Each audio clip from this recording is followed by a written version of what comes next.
বন্ধুরা, আজকে আমি বানালাম চাইনিজ ডেজার্ট দারসান। আসুন রেসিপিটা দেখে নেওয়া যাক।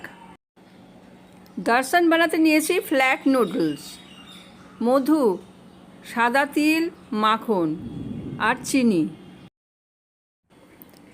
এছাড়া নিয়েছি ভ্যানিলা আইসক্রিম।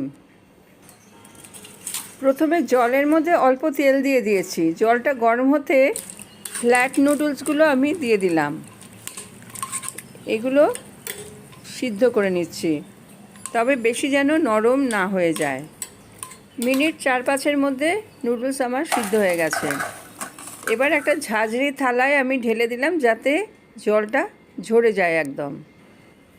ঝাঁঝরি থালায় বেশ খানিকক্ষণ এইভাবেই আমি নুডলস রেখে দিলাম। মিনিট 6-7 পরে জল ঝরানো নুডলস আমি সাদা তেলে ভেজে নিচ্ছি। হালকা লাল আর মচমচে করে আমি এটা ভেজে তুলব।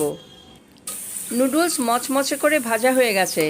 এবার ঝাঁঝরি হাতা দিয়ে ভালো করে তেল ছেঁকে ছেঁকে আমি তুলে নিচ্ছি।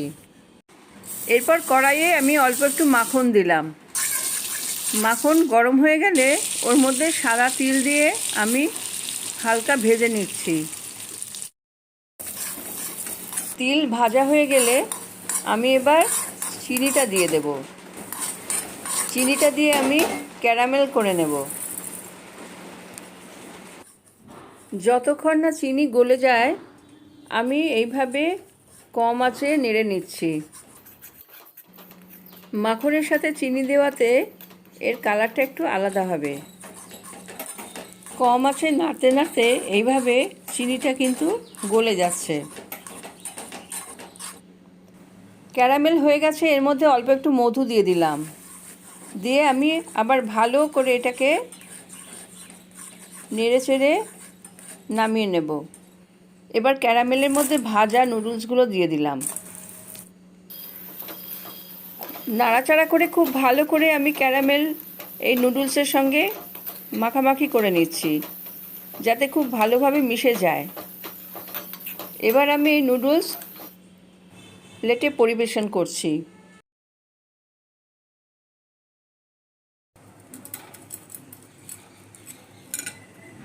নুডলসের উপরে আমি ভ্যানিলা আইসক্রিম দিয়ে দিচ্ছি। এবার আইসক্রিমের উপরে আমি অল্প মধু ছড়িয়ে দিচ্ছি। আমার দারসান একদম রেডি। এটা একটা ফেমাস চাইনিজ ডিশ। আশা করি আমার এই রেসিপি আপনাদের পছন্দ হবে। আরও নতুন নতুন রেসিপি পাওয়ার জন্য এখনও যারা আমার চ্যানেলকে সাবস্ক্রাইব করেননি, তারা সাবস্ক্রাইব করুন, লাইক করুন এবং শেয়ার করুন।